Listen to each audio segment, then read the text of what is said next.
俾大家感受下有幾多人。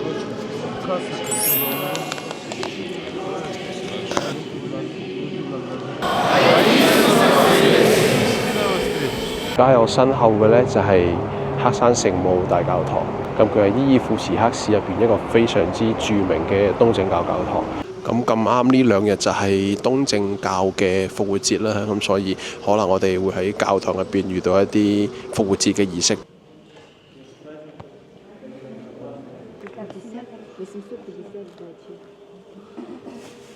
晚10點半到凌晨2點係最重要嘅儀式咯。我真係返嚟啦，你見到？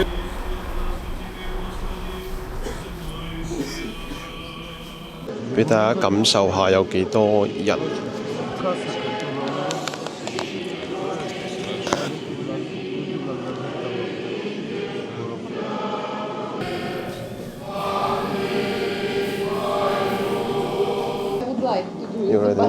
Because of winter, I can't do it.